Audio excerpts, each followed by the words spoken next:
South India shopping మాల్లో block buster ఆషాఢం number 1 kilo sale.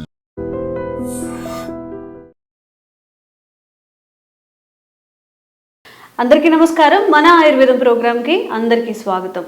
Sugar మహమ్మారి మన భారతదేశాన్ని డేంజరస్ జోన్లో పడేస్తుంది అనడంలో అతిశయోక్తి లేదు. చిన్న పెద్ద అనే తేడా లేకుండా అందరూ షుగర్ బారిన పడుతున్నారు. అయితే అందులో కొంతమంది స్వతహాగా అంటే మన ఫుడ్ హ్యాబిట్స్ వల్ల షుగర్ బారిన పడుతున్నారు. గోధుమ పిండి, మైదా ఇంకా రిలేటెడ్ షుగర్ కంటెంట్ ఎక్కువగా తీసుకోవడం వల్ల చాలా చిన్న ఏజ్లోనే షుగర్ వస్తుంది. గోధుమ పిండి అన్నప్పుడు చాలామంది చపాతీలు తింటూ ఉంటారు కదా. సో చపాతీలు తిన్నప్పుడు లేదా రిలేటెడ్ మైదాతో తిన్నప్పుడు కూడా షుగర్ వచ్చే అవకాశాలు ఉంటాయా? వీటి వల్ల ఈ రీజన్స్ ఏమైనా షుగర్ రావడానికి కారణమవుతాయా తెలుసుకుందాం. ప్రస్తుతం అంతా ఉన్నారు వంటింటి చిట్కాలకు కేర్ ఆఫ్ అడ్రస్ అయిన మధుసూదన్ శర్మ గారు. మాట్లాడేద్దాం. నమస్కారం అండి. నమస్తే. చాలా అంటే అపోహలు అనాలా లేకపోతే నిజాలే అనాలో తెలియదు కానీ కొన్ని ఆహారపు అలవాట్ల వల్ల, రైస్ ఎక్కువగా తినడం వల్ల, చపాతీలు ఎక్కువగా తినడం వల్ల, ఏదైనా ఎక్కువగా ఒకటే ఆహార పదార్థాలు తీసుకున్నప్పుడు షుగర్ వస్తుంది అంటారు. సో మీరేం చెప్తారు దీని గురించి? సో ఏదైనా పరిధులు పరిమితి ఎరిగి వాటి మీద అవగాహన కలిగి తీసుకోవడం మంచిదమ్మా. సో రైస్ తీసుకుంటే షుగర్ వస్తుందని చాలామందికి అవగాహన వచ్చింది, అర్థమైంది. చాలామంది చేంజ్ చేసుకుంటున్నారు. సరే, కొంతవరకు సంతోషించదగ్గ విషయము, అది మంచిదేమా, ఆమోదించదగ్గ విషయం. సరే, దీనికంటే మంచిది గోధుమలు మంచిది అని చెప్పేసి కొంతమంది గోధుమలు వాడుకోవడం మొదలుపెట్టారమ్మా. సో గోధుమలు కూడా నిజంగా పరిమితి ఎరిగి పరిధులు ఎరిగి వాడుకోగలిగితే మంచిది, కానీ మరి గోధుమలు వాడుకోవడం కూడా మంచిది కదమ్మా. దానికి రీజన్స్ కూడా నేను చెప్తాను. ఈ రోజుల్లో మరి చాలామంది కూడా నిత్య జీవితంలో, దైనందిన జీవితంలో ఉదయం కానీ, మధ్యాహ్నం కానీ, రాత్రి కానీ ఏదో ఒక ఆహారంలో గోధుమ పిండితో తయారు చేసినటువంటి పదార్థాలు వాడకం విపరీతంగా పెరిగిపోయిందమ్మా. మీరు రెస్టారెంట్లో కానివ్వండి, హోటల్స్లో కానివ్వండి, ఇంట్లో కానివ్వండి, సో సర్వసాధారణంగా డైలీ తీసుకునేటువంటి ఆహారంలో మాత్రం గోధుమ ఏదో ఒక రూపంలో వాడేటువంటి పరిస్థితి ఎక్కువ శాతం మందిలో ఉంది. సరే, గోధుమల గురించి మనం ఆలోచించినట్లయితేమా, గోధుమల్లో గ్లూటెన్ అని చెప్పేసి ఒక ప్రోటీన్ ఉంటుందమ్మా. సో గ్లూటెన్, సో ఈ గ్లూటెన్ అనేటువంటి ప్రోటీన్ వల్లనే ఈ యొక్క సమస్యలు వస్తున్నాయని చెప్పేసి కూడా పరిశోధన ద్వారా నిరూపితమైంది. అంటే ఈ షుగర్ వచ్చేటువంటి పరిస్థితి ఏర్పడుతుందని చెప్పేసి. సర్వసాధారణంగా మనకి గోధుమలు, నాటు గోధుమలు అని చెప్పేసి, హైబ్రిడ్ గోధుమలు అని చెప్పేసి 2 రకాలుగా దొరుకుతాయమ్మా. నాటు గోధుమలు అయితే 100 గ్రాముల గోధుమల్లో 5% ఈ యొక్క గ్లూటెన్ ఉంటే, ఈ హైబ్రిడ్ గోధుమల్లో 12 నుంచి 14% ఈ గ్లూటెన్ ఉంటుందమ్మా. సో హైబ్రిడ్ గోధుమల్లో మరీ ఎక్కువగా ఉంటుందమ్మా. సో నాటు గోధుమలు అందరికీ దొరకవు, అందుబాటులో ఉండవు. తప్పని పరిస్థితుల్లో మరి హైబ్రిడ్ గోధుమలు వాడుతున్నాము. హైబ్రిడ్ గోధుమలతో తయారు చేసినటువంటి గోధుమ పిండి, గోధుమ అనుకూత ఆహార పదార్థాలు, వంటకాలు తయారు చేసుకొని వాడుకుంటున్నాము. సో దీనివల్ల గ్లూటెన్ కంటెంట్ బాడీలోకి ఎక్కువ పోతుంది. సో చాలామంది ఏం చేస్తారంటే, సరే నాకు గోధుమలో గ్లూటెన్ కంటెంట్ ఉంది అని చెప్పేసి విన్నాం కదా, చదివాం కదా, తెలుసుకున్నాం కదా, సో గోధుమ పిండిని మానేస్తే సరిపోతుంది చెప్పేసి పప్పులో కాలేసినట్లు వీళ్ళు మైదా పిండి వాడడం ఎక్కువైపోయింది. సో ఈ మైదా పిండిలో కూడా 24% ఈ గ్లూటెన్ ఉంటుందమ్మా. సో గోధుమ పిండి, గోధుమల్లోనే మనం పర్సంటేజ్ ఒక రకంగా అనుకుంటే, మైదా పిండిలో 24% ఈ యొక్క గ్లూటెన్ ఉంటుంది. సో మైదా పిండి అనేసరికి మీరు చాలామందికి ఐడియా ఉంటుందమ్మా. మన పూర్వకాలము ఇంత టెక్నాలజీ లేని రోజుల్లో ఈ పేపర్లకి, సినిమా పోస్టర్లకి, వాటికి వెనక మైదా పిండి అప్లై చేసేసి గోడలకు అంటించేవాళ్ళమ్మా, బండ్లకి. అంత అంటుకుంటుందమ్మా, స్టిక్కీ నేచర్. మరి అటువంటి మైదా పిండి రోజు మన బాడీలోకి పోతే మన దేహం ఎంతవరకు తట్టుకుంటుందో మీరు ఆలోచన చేయండి అమ్మా. చాలామందికి తెలియదమ్మా ఇదంతా. సో ఈ విధంగా గోధుమ పిండితో వాడినప్పటికీ సమస్యలు వస్తాయి, అదేవిధంగా మైదా పిండితో వాడినప్పటికీ సమస్యలు వస్తాయి. మరి ఈ గోధుమ పిండి వల్ల, గోధుమ పిండిలు కానీ, మైదా పిండి కానీ, ఇందులో గ్లూటెన్ వల్ల ఎలాంటి సమస్యలు వస్తాయంటేమా, గ్లూటెన్ వల్ల మొట్టమొదట ఏం జరుగుతుందంటే గ్యాస్ట్రిక్ ట్రబుల్ వస్తాయమ్మా. అంటే గోధుమ పిండి కానీ, మైదా పిండి కానీ. అందుకే మీరు బాగా గమనించండి, ఈ గోధుమ చపాతీలు, పుల్కాలు, రోటీలు ఇలాంటివి తీసుకున్న వాళ్ళలో ఎక్కువ శాతం మందిలో గ్యాస్ట్రిక్ ట్రబుల్ సమస్య లక్షణాలు కూడా వస్తుంటాయి. షుగర్ వచ్చేటువంటి అవకాశం, టెండెన్సీ ఉంటుంది. షుగర్ ఉన్నటువంటి వాళ్ళు ఒక తాయన తగ్గదు. అదేవిధంగా షుగర్ పెరిగిపోయేటువంటి అవకాశాలు కూడా ఉంటాయి అన్నమాట ఎక్కువ ప్రమాణంలో తీసుకున్నప్పుడు. సో ఇక్కడ ఏం జరుగుతుందంటే గ్యాస్ట్రిక్ ట్రబుల్ వస్తుంది. ఎందుకు వస్తుందంటే, ఇప్పుడు ఈ గ్లూటెన్ అనేది ఏదైతే ఉందో లోపల కోటింగ్ లాగా పెరిగిపోతుందమ్మా. జీర్ణ వ్యవస్థలో, ప్రేవుల్లో ఈ గ్లూటెన్ బంకలాగా పేరుకొని పోతుంది.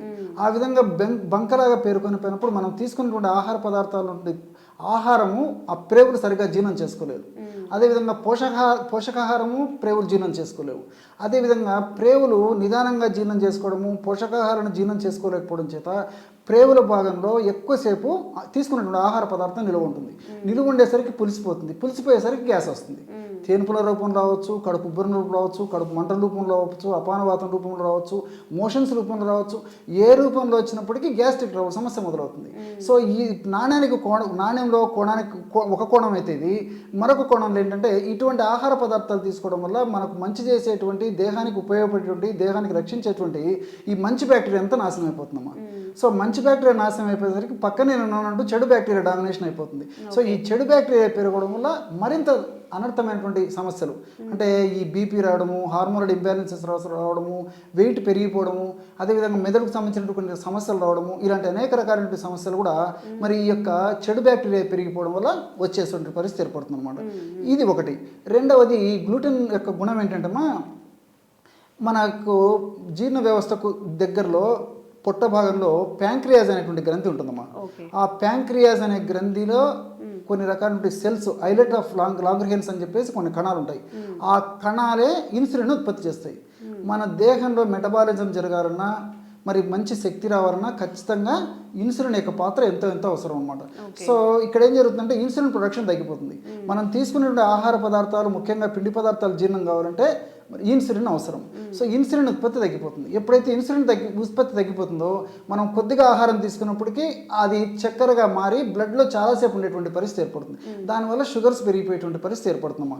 ఇలా వివిధ రకాల కారణాల వల్ల గోధుమ పిండిలో ఉన్నటువంటి కానీ, మైదా పిండిలో ఉన్నటువంటి కానీ ఈ గ్లూటెన్ వల్ల ఇలాంటి సమస్యలన్నీ కలుగుతున్నాయి. అంటే గ్యాస్ట్రిక్ ట్రబుల్ సమస్య నుంచి మరి షుగర్ సమస్య వరకు కూడా కలుగుతున్నాయి. వచ్చిన సమస్యలు కూడా మరీ పెరిగిపోతున్నాయమ్మా. మరి చాలామంది ఇంకొక విధంగా ఆలోచన చేస్తారు, మరి ఇన్ని సమస్యలు డాక్టర్ గారు చెప్తున్నారు, దీనికి పరిష్కారం కూడా ఏదైనా ఉంటుంది కదా అని చెప్పేసి. సో మనసు ఉంటే మార్గం ఉంది. మరి ఆలోచన విధానం మనం సక్రమంగా సరి చేసుకొని అవగాహన కలిగి ఉంటే వీటిని మనం సక్రమంగా వినియోగించుకున్నట్లయితే ఆ గ్లూటెన్ మనం ఏమి చేయకుండా కూడా చేసుకోవచ్చమ్మా. ఎలాగంటే ఇప్పుడు గోధుమ పిండితో కానీ, తర్వాత ఈ మైదా పిండితో కానీ పుల్కాలు, చపాతీలు, రోటీలు ఇలాంటి తయారు చేసుకుంటామమ్మా. ఇలాంటి తయారు చేసుకున్నప్పుడు ఏం చేయాలంటే, సర్వసాధారణంగా ఇలాంటి తయారు చేసుకున్నప్పుడు మనం ఈ నిల్వ పచ్చళ్ళు కానీ, లేకపోతే ఈ పొళ్ళు కానీ, ఏదో పౌడర్స్ కానీ నంచుకోవడానికి వీటికి వాడుకుంటుంటాం. అదేవిధంగా కాస్త పెరుగు, మజ్జిగ ఇలాంటివి ఏదో మిక్స్ చేసుకొని వాడుకుంటుంటాము. సో ఇవన్నీ ఒక ఎత్తు అయితే, ఆ యొక్క పదార్థాలు రోటీ ఇలాంటివి తీసుకున్నప్పుడు ఏం చేయాలంటే ఇంచుమించు 1/2 కేజీ నుంచి 1/2 కేజీ వరకు ఆకుకూరలు కానీ, కూరగాయలతో కానీ చేసినటువంటి కర్రీస్ తినాలి. సో ఎప్పుడైతే ఆకుకూరలతో లేదా కూరగాయలతో చేసినటువంటి కర్రీస్ మనం తింటామో, ఈ పుల్కాలు, చపాతీలు, రోటీలు ఉన్నటువంటి గ్లూటెన్ ఏదైతే ఉందో పేగులకు అంటుకోకుండా ఆ ఆకుకూరలు, కూరగాయలు ఉంటే ఫైబర్ యొక్క ప్రభావం చేత బయటికి తోసుకొని వచ్చేస్తుందమ్మా. సో ఎప్పుడైతే బయటికి తోసేసుకొస్తుందో అప్పుడు ఈ గ్లూటెన్ యొక్క ప్రభావం మన బాడీ మీద పడకుండా ఉంటుంది. చాలామందికి అవగాహన లోపం చేత ఇట్లా చేస్తారు. రెండవ ప్రత్యామ్నాయం ఏంటంటే సో కేవలము ఈ యొక్క గోధుమ పిండినే, మైదా పిండినే కాకుండా మల్టీగ్రెయిన్ రోటీస్ కానీ, అదేవిధంగా మల్టీ మిలెట్స్లో కలుపుకోవడం కానీ, లేదా ప్రధానంగా మల్టీగ్రెయిన్స్ అనుకోండమ్మా. ఇవన్నీ గ్రెయిన్స్కి సంబంధించినవి కాబట్టి సో ఈ మల్టీగ్రెయిన్ పిండిలో ఇది కలుపుకొని తీసుకోవచ్చు. ఉదాహరణకి 1 కిలో గోధుమలు తీసుకున్నాం అనుకోండి, 1/2 కిలో రాగులు, అదేవిధంగా ఒక 100 గ్రామ్స్ సోయా అన్నీ కలిపేసి మిషన్లో పట్టించేసి దాంతో పౌడర్ చేసుకొని పిండి రూపంలో తయారు చేసుకొని పుల్కాలు, చపాతీలు, రోటీలు లాంటి తయారు చేసుకొని వాడుకోవడం వల్ల కూడా ఎలాంటి ఇబ్బంది ఉండదమ్మా. అందుకే నేను ఇంతకుముందే చెప్పాను, మనసు ఉంటే మార్గం ఉందని చెప్పేసి. చాలామంది అవగాహన లోపంతోనే ఇలాంటి సమస్యలు ఎదుర్కొంటున్నారు. సరే, ఇవన్నీ ఒక ఎత్తు. కొంతమందికి అసలు గ్లూటెన్ అంటే పడకపోయేటువంటి పరిస్థితి ఉంటుంది. ఇంకొంతమందికి మరి ఈ గోధుమల్లో, మైదా పిండిలో గ్లూటెన్ కొద్ది శాతం వాడినప్పటికీ ఇబ్బంది అయ్యేటువంటి పరిస్థితి కొంతమందికి ఉంటుందమ్మా. ఈ నేపథ్యంలో ప్రపంచవ్యాప్తంగా వివిధ దేశాల్లో పరిశోధనలు జరిగి కూడా మరొక రకమైన కొత్త వీట్ గోధుమలను మార్కెట్లోకి తీసుకురావడం జరిగిందమ్మా. వీటిని బక్ వీట్ అమ్మా. సో బక్ వీట్ గోధుమలు అని చెప్పేసి మార్కెట్లో దొరుకుతున్నాయి. ఈ బక్ వీట్ గోధుమల్లో బొత్తిగా గ్లూటెన్ ఉండదమ్మా. సో దీంట్లో ఫైబర్ బాగుంటుంది, పోషకాంశాలు బాగుంటాయి, మరి శరీరానికి కావాల్సినటువంటి అన్ని న్యూట్రియంట్స్ ఇంచుమించు అన్నీ ఉంటాయి. సో అలాంటి వాళ్ళు ఎవరన్నా కావాలంటే మరి బక్వీట్ గోధుమలు కూడా మనం ఈ రీప్లేస్లో, అంటే గోధుమ పిండికి కానీ మైదా పిండికి రీప్లేస్లో బక్వీట్ గోధుమలతో పిండి కానీ, తర్వాత నూక కానీ తయారు చేసుకొని వాడుకోవచ్చు అమ్మా. కాబట్టి ఈ పద్ధతిలో మరి గ్లూటెన్తో ఇబ్బంది లేకుండా మరి గోధుమలు కానీ, మైదా కానీ, లేకపోతే అవి వద్దనుకుంటే నేను చెప్పినట్టు బక్వీట్ కానీ వాడుకోవడం వల్ల, మరి దీనివల్ల ముఖ్యంగా ఏంటంటే ఈ బక్వీట్ గోధుమలు వాడుకోవడం వల్ల ఫ్యాటీ లివర్ రాదు, షుగర్ రాదు, అదేవిధంగా ఈ లివర్ సంబంధించినటువంటి సమస్యలు రాకుండా ఉంటాయి, కొలెస్ట్రాల్ పెరగకుండా ఉంటుంది, బరువు పెరగకుండా ఉంటారు, హార్మోన్ డిస్టర్బెన్సెస్ రాకుండా ఉంటాయి, మల్టిపుల్ బెనిఫిట్స్ కూడా ఈ బక్వీట్ వల్ల కలుగుతాయమ్మా. సో ఒకటి కొంచెం రేట్ ఎక్కువైనప్పటికీ వాడుకోగలిగినటువంటి వాళ్ళైతే బక్వీట్ వాడుకోవడం మంచిది. లేని పక్షంలో నేను చెప్పినట్లు మరి గోధుమ పిండి కానీ తర్వాత ఈ యొక్క మైదా పిండి కానీ ఆల్టర్నేషన్ పద్ధతిలో నేను చెప్పినట్లు వాడుకోవడం వల్ల ఎలాంటి ఇబ్బంది ఉండదమ్మా. ఓకే, సో ఇది కంప్లీట్గా ఎందుకు మనం తినకూడదు, ఏవి తినాలి అని అవేర్నెస్ అనమాట. ఇంకా ఏమైనా డౌట్స్ ఉంటే కామెంట్ చేయండి. షుగర్ రిలేటెడ్ ఎలాంటి డౌట్స్ ఉన్నా కానీ మేము క్లారిఫై చేసే ప్రయత్నం చేస్తాం. థ్యాంక్ యూ అండి. నమస్తే. Sir, one life lesson what medicine has taught you. Whatever you can do without expecting. But I really believe మన పాజిటివ్ యాటిట్యూడ్ ఉంటేనే మనం ఏదైనా సాధించగలం. గట్ని మనం కరెక్ట్గా డీల్ చేసినట్లయితే అది మనకి పాజిటివ్ హార్మోన్స్ని రిలీజ్ చేస్తుంది. షుగర్ వచ్చిన వాళ్ళ పరిస్థితి ఏంటి? పొట్ట దగ్గర పెరిగితే దాన్ని ఆండ్రాయిడ్ అంటారు, ఆండ్రాయిడ్ ఫోన్ కదా. అసలు థాట్స్ ఎందుకు వస్తాయి? బ్రెయిన్ డెడ్ అంటే దానికి ప్రపంచం అంతా కూడా కొన్ని నిర్దిష్టమైనటువంటి లక్షణాలు ఉంటాయి. మానసికంగా ధైర్యంగా ఉంటే క్యాన్సర్ జయించవచ్చు. You are a doctor for a cause sir, అంతే. వాళ్ళకి వచ్చిన ఆదాయం కాకుండా ఫ్రీ సర్వీస్ ఎంతమందికో చేస్తుంది.